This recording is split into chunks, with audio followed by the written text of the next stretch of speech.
환경국립대학교 이승만 교수입니다. 자, 이번 영상을 시작으로 해서 스포츠 지도사 필기시험 자격증과 관련된 내용 정리를 하는 시간을 갖도록 하겠습니다. 자, 내용 정리를 하기에 앞서서 개인적으로 이 필기시험을 대비하는 어떤 전략이라고나 할까요? 마음가짐이라고나 할까? 이런 부분들을 제 개인적인 생각을 말씀을 드리면은 일단 이 시험은 절대평가 시험입니다. 무슨 뭐 교원 임용 시험이라든지 이런 상대평가 시험과는 다르게 우리가 평균 점수 60점이고요. 그리고 과목별로 이게 커트라인 40점 이상 맞으면 되는 시험이기 때문에 기본적으로 우리가 평균 60점을 맞기 위해서 60점 이상 맞으면 되겠죠. 모든 과목을. 뭐 100점 맞았다고 해서 나중에 구술실기에서 점수를 더 준다든지 뭐 60점 커트라인에 겨우 이렇게 걸쳤다고 해서 나중에 점수를 감점한다든지 그런 부분이 전혀 없습니다. 그렇기 때문에 100점을 맞거나 60점을 맞거나 동일하게 이제 합격이라는 결과물이 주어지니까 여러분들은 제한된 시간 내에서 최대 효율을 내기 위해서는 100점을 맞으려고 하는 전략을 세우지 마시고 기본적으로 내가 한 70점에서 80점만 과목별로 모두 맞겠다. 거기에서 뭐 실수를 한두 개 한다고 하더라도 60점 이상을 획득할 수 있는 그런 전략을 가시는 게 좋지 않을까. 자, 그런 생각을 개인적으로 좀 하고 있습니다. 자, 그래서 여러분들이 어떤 뭐 시험을 준비를 할 때는 굉장히 어려운 문제가 나올 수 있어요. 뭐 20문제 중에 뭐 한두 문제 정도, 또 많게는 한 세네 문제 정도까지 풀기 굉장히 어려운 그런 문제가 나올 경우에는 과감하게 포기하는 겁니다. 그렇죠? 그래서 그 난이도라는 것이 굉장히 극상으로 맞추기가 어렵기 때문에 일단은 난이도가 높은 문제 한 네 문제 정도, 그리고 난이도가 굉장히 낮은 문제가 한 6문제 정도 나온다고 저는 개인적으로 생각을 해요. 그래서 결국에는 공부를 전혀 하지 않아도 맞출 수 있는 문제가 한 6문제 정도 되고요. 공부를 많이 해도 맞출 수 없는 문제가 한 4문제 정도 된다라고 생각을 하기 때문에 결국에는 당락을 결정하는 것은 무엇일까요? 중간 난이도에 있는 그 10문제가 당락을 결정한다라고 생각을 합니다. 그래서 여러분들이 80점 획득 전략을 가지고 내가 최소한 한 70점에서 80점은 맞춰야 되겠다. 그래서 예를 들어서 스포츠 사회학과 관련된 모든 이론과 모든 내용들을 다 철저하게 암기하고 내용을 분석해서 100점을 맞는 전략을 갖고 가기보다는 가급적이면은 기출 문제라고 하는 중요한 이런 중요도를 좀 나타낼 수 있는 지표가 있잖아요. 그렇기 때문에 이런 기출문제 중심으로 해가지고 과목별로 핵심적인 내용만 잘 정리해서 공부하면은 얼마든지 필기시험은 쉽게 이렇게 통과할 수 있지 않을까라는 생각을 갖고 있습니다. 자, 그리고 대부분 뭐 대학생이거나 아니면 이제 직장을 가지면서 자격증을 취득하는 분들이 많기 때문에 개인적으로 시간이 많이 나시지는 않을 거예요. 뭐 이렇게 하루에 뭐 7시간, 8시간씩 공부할 수 있는 시간은 나지 않을 거고 보통 한두 달 정도 하루에 한 두세 시간씩만 투자를 해도 굉장히 많은 시간을 투자를 하고 있다라고 생각이 들고 그 정도만 투자한다고 하면은 얼마든지 요 시험에 통과할 수 있을 거라고 생각을 합니다. 그래서 제 개인적인 생각으로는 이런 그 어떤 뭐 내용 이론서죠. 이론서를 하나 구입을 하셔가지고 그것과 관련된 핵심 기출문제 중심으로 해서 핵심 요약된 그런 내용들을 잘 강의를 듣고 내용 정리를 하신 다음에 마지막에 한 2주나 3주 정도 남았을 때 기출문제를 좀 반복적으로 풀어보는 그런 전략을 가지고 가시면 얼마든지 쉽게 이 필기시험은 통과할 수 있지 않을까 그런 생각을 해보고 있습니다. 자, 그래서 이번 영상부터 시작해서 스포츠 사회학과 관련된 이야기를, 내용 정리를 굉장히 중요한 내용 위주로 기출문제 중심으로 해서 최근에 많이 기출이 되었던 내용들을 중심으로 내용 정리를 하고요. 그 중에서 반드시 시험에 나올 법한 그런 내용들 이제 언급해 가면서 여러분들 이런 공부하는 데 도움이 될 수 있도록 좀 진행을 해보도록 하겠습니다. 자, 제가 내용으로 삼고 있는 교재는 배움출판사에서 발간되었던 2024 스포츠 에듀, 스포츠 지도사 필기시험이라고 하는 교재입니다. 이 교재는 제가 이제 작년에 집필을 해가지고 이렇게 그 서점에서 판매를 하고 있는 이런 자료이고요. 뭐 반드시 뭐 이 교재를 구입해서 공부를 해야 된다라는 말씀을 드리고 싶은 건 아니고요. 이 교재를 그냥 하나의 제가 어떤 그동안 이제 뭐 대학에서 강의를 하거나 여러 협회나 이런 데서 스포츠 지도사 필기시험 특강을 다니면서 제 나름대로 서머리한 내용들을 담고 있으니까 저는 이제 저만의 이제 개인 노트라고 생각을 하거든요. 학습 노트로서 여러분들을 지도하기 편하게 하기 위해서 제가 만든 책이니까 여러분들은 그냥 참고만 해주시면 좋을 것 같고요. 본 영상은 이제 이 교재 위주로 좀 진행이 된다라는 점 여러분들이 잘 알고 계시면 될 것 같습니다. 자, 첫 시간이니까 개인적으로 제 소개를 간단하게 해드리면요. 저는 학교에서 중학교, 고등학교에서 체육교사 생활을 좀 오랫동안 했었습니다. 그러면서 이제 아이들 많이 지도를 해왔고요. 그 이후에 대학원에 진학을 해가지고 석사, 박사학위를 따고 이제 지금은 한경국립대학교, 경기도 안성에 있는 한경국립대학교에서 근무를 하고 있습니다. 자, 스포츠 지도사 관련해서는 대학교 4학년 때 배드민턴 종목으로 자격증을 처음 취득을 했고요. 군대를 다녀와서 아이들을 처음 지도할 때 이제 그때 농구 종목으로 추가 취득을 한 거죠. 네, 그러고 나서 탁구 종목으로 다시 한번 추가 취득을 하고 그건 1급을 취득을 했던 것 같아요. 2급이 아니고 1급을 취득을 했고 그 다음에 이제 작년에 이제 우리 학부 학생들 지도를 하면서 저도 이제 보디빌딩 종목을 한번 따봐야 되겠다는 생각이 들어가지고 보디빌딩을 추가적으로 취득을 했습니다. 그래서 저는 총 4개의 종목으로 스포츠 지도사 자격증을 가지고 있습니다.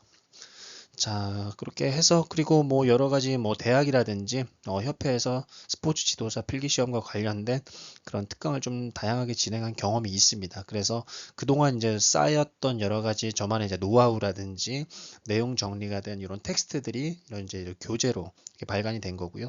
이런 것들을 뭐 저희 학부죠. 저희 학부 학생들이 이렇게 좀 들으면서 필기 시험을 준비할 수 있도록 하기 위해서 용이하게 하기 위해서 개인적으로 좀 촬영을 해야 되겠다는 생각을 좀 갖고 있었는데 뭐 이제 와서 좀 실행을 했던 것 같습니다. 자, 그렇게 해서 제 소개는 간단하게 마무리하고요. 본격적으로 내용 정리를 들어가도록 하겠습니다.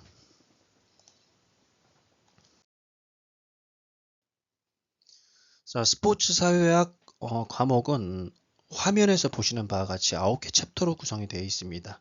자, 이 자료는 국민체육진흥공단 홈페이지에서 제가 캡처를 해온 내용을 그대로 담고 있고요. 이게 어떻게 보면 이제 시험 범위다라고 볼 수가 있겠죠. 그래서 제가 이제 여기에 나와 있는 주요 항목이라고 하는 곳을 제가 각각의 하나의 챕터로 제가 이제 구성을 해가지고 뭐 스포츠 사회학이 지금 9개 챕터로 구성이 되어 있으니까 9개의 영상이 나올 수가 있을 것 같아요. 그래서 그렇게 해서 뭐 과목별로 뭐 많게는 9개, 적게는 한 3개 정도, 4개 정도 되는 과목도 있을 것 같습니다. 자, 그렇게 해서 제가 쭉 영상을 한번 제작해 보도록 하겠습니다.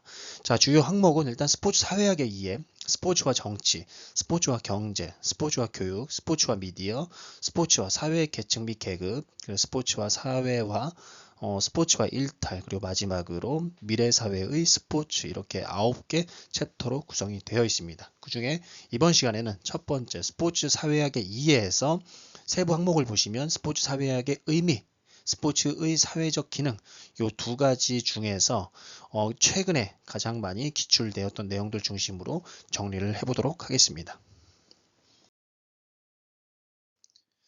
자, 챕터별로 최근 3년간 어떤 챕터에서 많이 이제 문제가 출제가 되었나를 제가 한번 분석을 해봤는데요. 가장 많이 출제가 된 부분은 이제 스포츠와 미디어, 그리고 스포츠와 일탈이 한 15% 정도, 지금 9개 문제가 출제가 돼서 가장 많은 비중을 보이고 있고요. 그 다음에 스포츠와 정치, 그리고 스포츠와 사회화에서 7문제가 출제가 돼서 1.7%의 비율을 보이고 있습니다. 자, 반면에 적게 출제가 된 부분은 스포츠와 교육 부분인데요. 여기서는 사실 뭐 문제를 낼 수 있는 것들이 좀 제한되어 있습니다. 그래서 뭐 이제 뭐 스포츠에 뭐 이제 긍정적 기능, 뭐 부정적 기능 이제 이런 쪽에서만 이제 나타날 수 있는 문제밖에 별로 없기 때문에 여기서 가장 적게 출제가 되었다라고 볼 수가 있겠습니다. 자, 다른 과목에 비해서 스포츠 사회학은 챕터별로 굉장히 좀 골고루 이제 문제가 출제되었다라는 점 여러분들이 확인할 수 있겠습니다. 네, 가장 먼저 스포츠 사회학의 의미 부분을 학습하도록 하겠습니다. 자, 여기에는 스포츠의 이해, 그리고 이제 뭐 스포츠 사회학의 이해, 이제 두 가지로 구분해서 간단하게 좀 말씀을 드리겠는데요. 일단은 스포츠 같은 경우에는 뭐 이제 그 학술적 정의는 이제 보시는 바와 같습니다. 뭐 내적 또는 외적 요인의 결합에 의해서 참가가 동기 유발된, 여기가 동기가 중요하죠. 개인에 의해 이루어지는 활발한 신체 발현 을 포함하거나 비교적 복합적인 신체 기능을 구사하는 제도화된 경쟁적 활동이다라고 이야기를 하고 있습니다. 그래서 최근에 이제 논쟁이 되고 있는 뭐 e스포츠가 과연 스포츠에 해당이 되느냐 안 되느냐, 뭐 이제 학자들마다 그리고 사람들마다 해석이 분분하겠지만, 여기에서 이제 나오는 몇 가지 스포츠가 되기 위한 요소들이 있죠. 내적 외적에 의한 참 이제 동기유발 뭐 이런 부분, 그리고 신체 발현, 신체 기능을 구사하는 경쟁적 활동이라고 하는 것. 그래서 어떻게 보면 이제 그 e스포츠 같은 경우에는 이런 신체 활동이 그런 중요한 도구가 된다라든지 어떤 매개체가 되지 않기 때문에, 저는 개인적으로 이제 바둑이나 뭐 e스포츠 같은 경우에는 스포츠에 해당이 되지 않는다라는 견해를 갖고 있습니다만, 이제 그건 사람들마다 해석하기에 굉장히 좀 이제 다른 이제 결과가 나타날 수 있다. 근데 그건 좀 유동적이다라고 볼 수가 있겠습니다. 자, 이런 걸 통해서 여러분들이 이제 스포츠의 정의를 좀 명확하게 알고 계시면 좋을 것 같고요. 이제 스포츠의 범위라고 하는 것은 우리가 어릴 때 진짜 친구들이랑 이렇게 거의 뭐 규칙이 별로 복잡하지 않은 형태로 이제 이런 여러 가지 이제 신체 활동을 했던 것을 우리 이제 놀이라고 이야기를 많이 하죠. 그리고 스펙터클이라고 하는 것은 관중의 즐거움을 목적으로 하는 공연적 성격의 신체 활동을 스펙터클이라고 하는데, 그 스포츠는 이제 놀이와 스펙터클의 그 중간 어디쯤에 있는 그런 그 활동이다라고 볼 수가 있겠고요. 때로는 이제 놀이의 속성을 포함하기도 하고 스펙터클의 속성을 포함하기도 하는 그런 어떤 연속선상에 존재하는 범위를 가지고 있다라고 이해하시면 좋을 것 같습니다.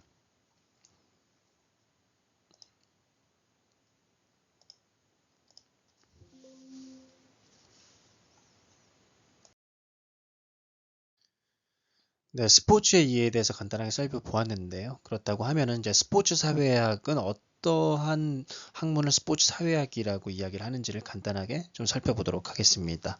자, 스포츠 사회학은 스포츠 현상을 사회 현상으로 규정하여 사회적 이론과 연구 방법으로 인간의 사회 행동 법칙을 규명하는 학문이라고 볼 수가 있겠습니다.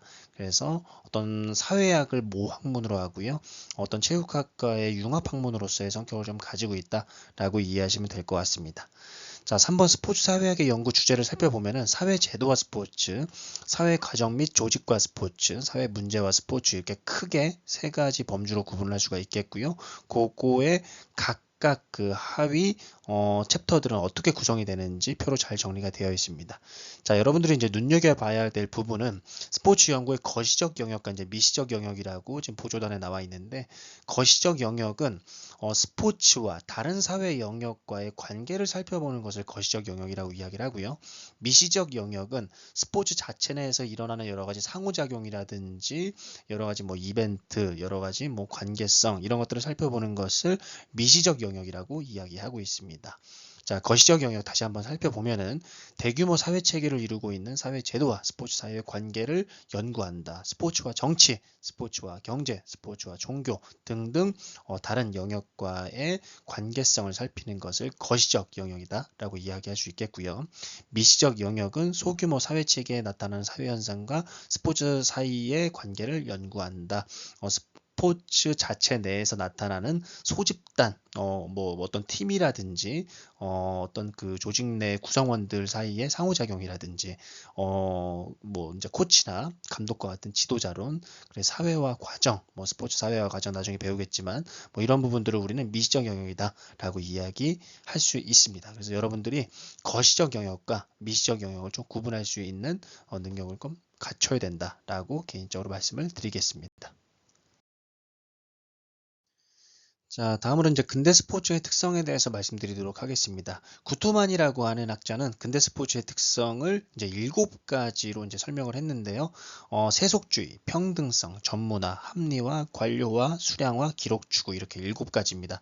저는 개인적으로 요거를 예전에 그 대학교 4학년 때 임용시험 공부를 할 때 앞글자 따서 이제 외웠는데요. 그거를 이제 전문적으로 이제 교육학적 용어로는 패그 워드법이라고 하는데요.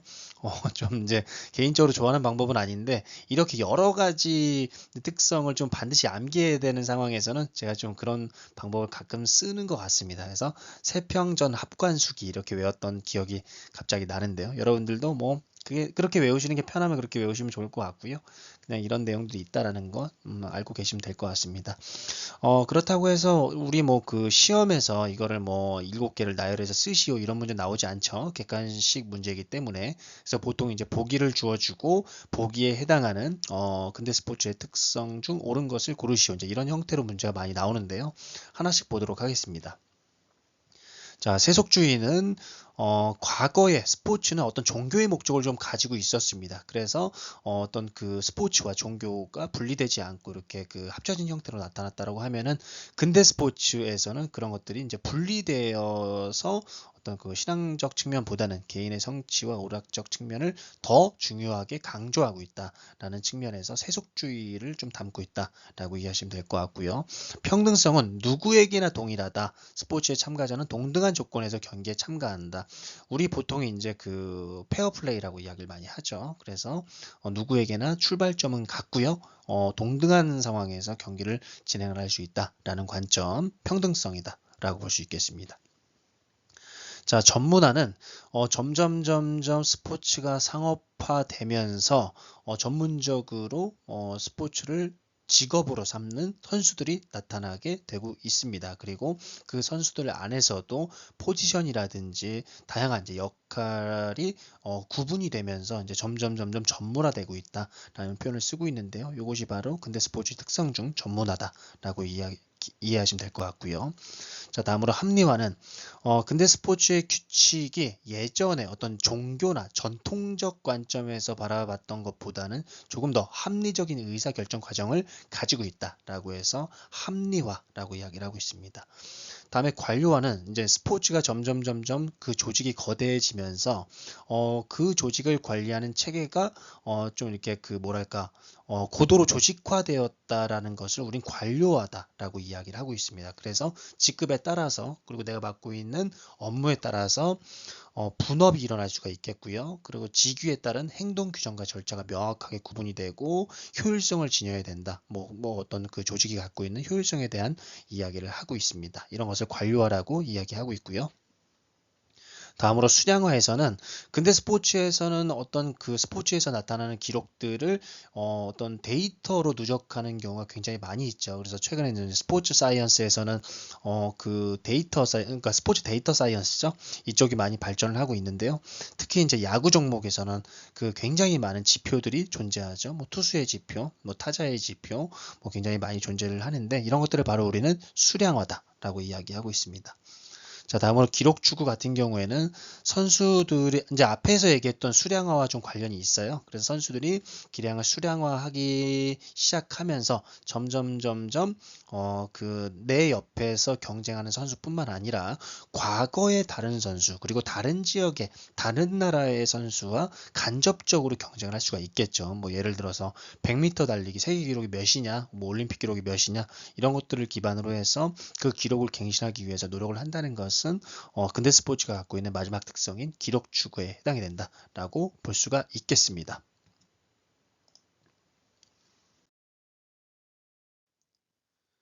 다음으로 놀이게임 스포츠 특성 비교 굉장히 중요한 부분인데요. 이 부분도 이제 시험에 자주 출제되는 부분이니까 여러분들 잘 기억을 해두시면 될 것 같습니다. 자, 요거는 어떤 그 놀이가 가장 큰 범위고요. 그 안에 게임이 들어가고 또 그 게임 안에 스포츠가 들어가는 그런 여러분들 어떤 좀 그림을 연상하시면 좋을 것 같아요. 자, 놀이는 일상에서 벗어나 즐거움을 추구하는 자유로운 활동. 그러니까 우리 아이들이 이제 집에서 또는 이제 바깥에서 놀이 활동을 하는 것을 보면 쉽게 이해가 될 수가 있겠고요. 자, 게임은 조직화된 놀이, 경쟁의 유무에 따라서 경쟁적 게임과 비경쟁적 게임으로 구분할 수가 있는데 놀이보다는 조금 더 규칙이 조직화되고 여러 가지 경쟁성도 나타나는 그런 특징을 보이고 있다라고 이해하시면 될 것 같습니다. 여기에서 더 발전된 형태가 바로 스포츠입니다. 경쟁적 게임, 경쟁적 경기 중 신체적 활동 요소를 포함하는 경기. 자, 여기서는 굉장히 중요한 개념이 제도화라고 하는 것이죠. 그래서 스포츠라고 하는 종목이 탄생이 되고 그것이 제도화되면서 우리는 그것을 스포츠로 부른다라고 이야기할 수 있겠습니다. 그래서 여러분들이 놀이와 게임 스포츠를 구분할 수 있는 그런 능력을 좀 갖췄으면 좋겠습니다.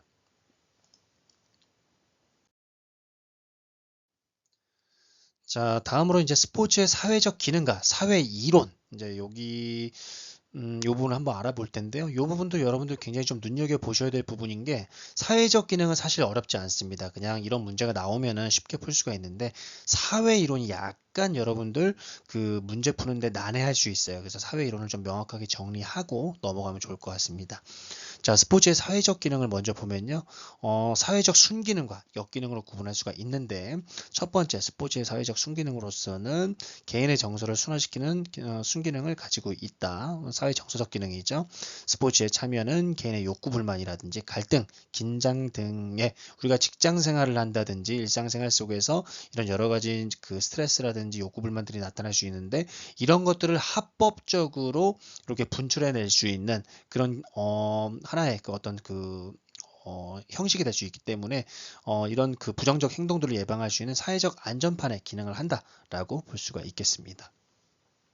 자, 두 번째 사회화 기능에서는 어떤 집단 내에서 그 집단의 행동 양식이라든지 그 집단이 추구하는 어떤 목적, 가치 이런 부분들을 배우기 위해서 스포츠가 갖고 있는 그런 역할에 초점을 맞춘 것이 바로 사회화 기능이다라고 볼 수가 있겠고요.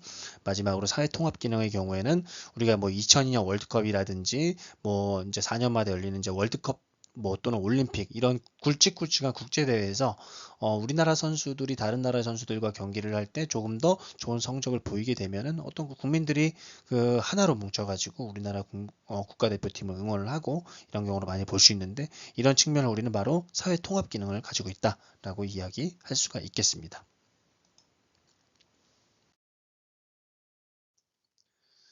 자, 반면에 스포츠가 갖고 있는 사회적 역기능도 있습니다.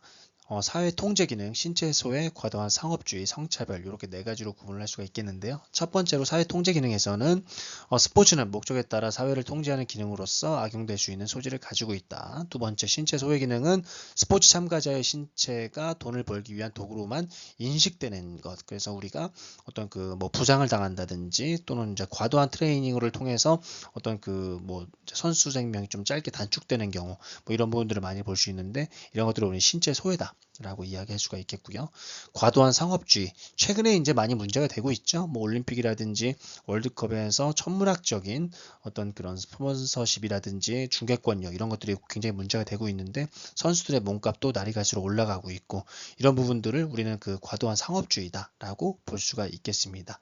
그런데 뭐 개인적으로는 이 상업주의라고 하는 것도 스포츠에 대해서 사람들의 관심이 높아진 것을 반영하는 것이기 때문에 저는 그렇게 뭐 부정적으로만 보지는 않는 관점을 좀 가지고 있습니다. 자, 마지막으로 성차별인데요.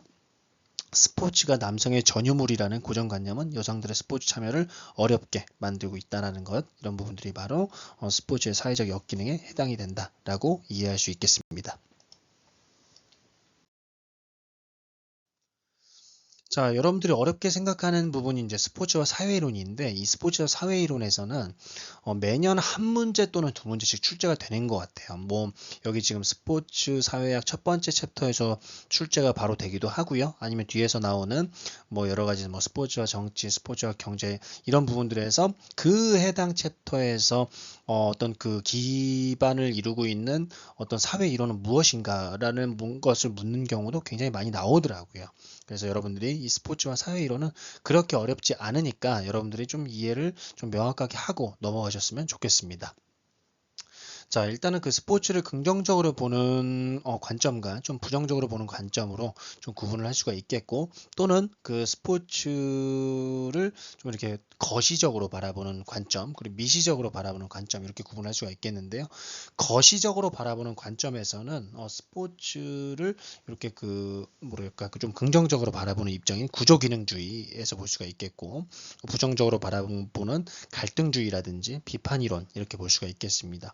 자, 미시적 이론에서는 뭐 상징적 상호작용 이론이라든지 뭐 낙인 이론, 이런 형태로 좀 구분을 할 수가 있겠는데, 여러분들 그걸 좀 명확하게 구분을 하고 시작하시면 좋을 것 같아요. 자, 스포츠 현상의 구조 기능주의적 접근을 보도록 하겠습니다. 자, 스포츠를 통한 사회 통합, 건강 증진, 교육 시설 확보, 교육 기회 향상이 강조됨에 따라서 스포츠에서는 구조 기능주의적 접근의 필요성이 증대되고 있다. 그래서 스포츠를 굉장히 우리 세상이, 그러니까 인류가 살아나가는 데 있어서 굉장히 중요한 하나의 역할을 하고 있다라고 보는 관점이라고 볼 수가 있겠습니다. 그래서 우리가 그 뭐 살아가면서 우리 인간 사회를 구축하는 여러 가지 뭐 영역들이 있잖아요. 뭐 정치도 있고, 경제도 있고, 뭐 예술도 있고, 스포츠도 있는데, 각각의 영역들은 그 각각의 역할을 하고 있다라고 보는 관점이죠. 스포츠 역시 사람들의 어떤 여러 가지 뭐 여가 전용이라든지 여러 가지 뭐 이제 그 뭐 사회적인 여러 가지 뭐 이제 기능들이 있죠. 우리 앞서서 배웠던 이런 부분들을 담당하고 있는 하나의 중요한 영역이다 라고 보고 있는 관점이 구조기능주의적 관점입니다. 자, 그 중에 대표적인 게 이제 파슨스가 제시했던 AGIL 모형입니다. 이제 대표적인 구조기능주의자인데요. 파슨스가 얘기했던 AGIL 모형은 앞글자 딴 거예요. 적응, 목표 성취, 통합, 잠재적 체제 유지, 이렇게 네 가지의 앞글자를 따서 AGIL 모형이라고 이야기를 하는데, 적응이라고 하는 것은 사회 구성원들로 하여금 특정 사회가 지향하는 사회 환경에 적응할 수 있도록 하는 것을 우리는 바로 이제 그 적응이라고 이야기를 하고요. 목표 성취는 마찬가지로 우리가 살아나가고 있는 사회에서 지향하는 목적을 달성하기 위해서 그런 여러 가지 스포츠가 갖고 있는 그런 가능성을 높게 평가를 하고 있다라고 이해하면 될 것 같습니다. 자, 통합적인 부분에서는 그 안에서 뭐 여러 사람들이 살고 있겠고, 그 안에서 일어나는 여러 가지 갈등을 조절하고 통합하는 그런 관점에서 스포츠를 좀 바라보고 있고요. 잠재적 체제 유지도 마찬가지로 사회의 주요 가치관을 지속적으로 재생산함으로써 현존하는 사회 관계들이 존속할 수 있도록 하는 것. 그래서 우리가 지금 수호하고 있는 자유민주주의라든지 뭐 이런 부분들을 스포츠를 통해서 함께 배워나가고 있다라고 하는 관점입니다. 그래서 파슨스가 얘기했던 AGIL 모형을 스포츠에 접목시키는 문제가 2021년과 2022년에 연속적으로 문제가 출제가 되었던 것, 여러분들 확인할 수 있겠습니다.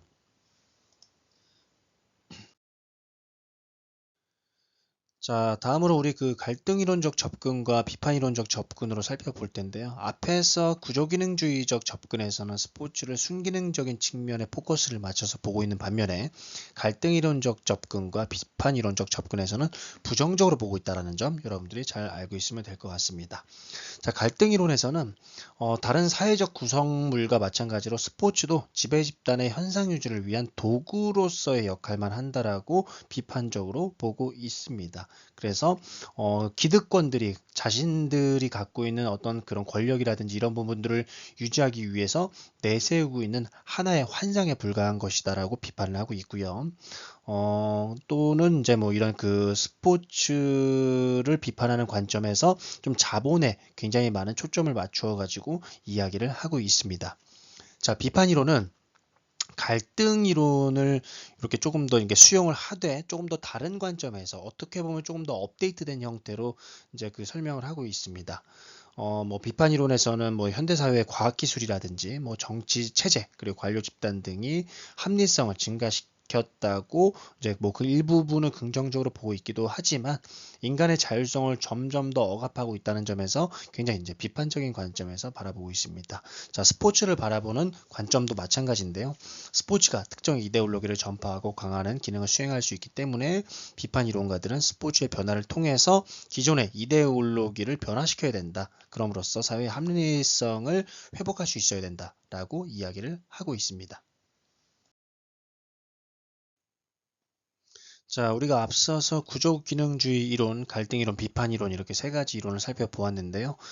이런 이론들은 거시적 관점에서 스포츠를 바라보는 이론이라고 할 수 있다고 하면은 여기서 얘기하는 상호작용론적 접근과 교환이론적 접근은 미시적 관점에서 스포츠를 바라보고 있다라고 볼 수가 있겠습니다. 자, 상징적 상호작용론에서는 어떤 과정을 굉장히 중요시합니다. 물론 결과도 중요하겠지만 그 결과를 이뤄내기 위한 과정을 굉장히 중요하게 설명을 하고 있고요. 그 과정에서 인간의 상호작용에 초점을 맞추고 있는 어떤 그런 관점이다라고 이야기할 수가 있겠습니다. 자, 그리고 사회 제도나 개인을 단순히 수동적이고 기계적인 존재로 보는 것이 아니라 의미를 부여하는 주체적인 존재로 바라보았다. 그래서 의미가 굉장히 중요한 내용이 될 수가 있겠고요.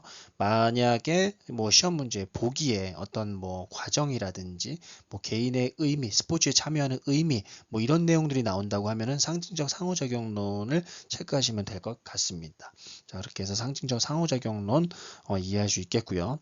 그 다음으로 이제 교환이론적 접근을 간단하게 보면은 어떤 그 우리가 뭐 물건을 살 때 그 재화를 취득하고 어떤 화폐를 이렇게 지불하는 형태, 뭐 어떤 물물 교환 형태를 많이 보이고 있잖아요. 그것과 마찬가지로 스포츠에서 나타나는 것도 교환 이론적 접근으로 좀 이야기할 수 있겠다. 뭐 예를 들어서 한국 사회에서 골프 라운딩은 비즈니스 차원에서 이루어지는 접대 문화의 성격이 내포되어 있는 것과 같이 스포츠는 서로 원하는 것을 주고받는 교환 이론의 장이 된다라고 이야기하고 있습니다. 지금까지 스포츠 사회학의 이해, 스포츠 사회학의 첫 번째 챕터인 스포츠 사회학의 이해에 대해서 배워보았습니다. 자, 다음 영상에서는 두 번째 챕터인 스포츠와 정치에 대해서 배워보도록 하겠습니다.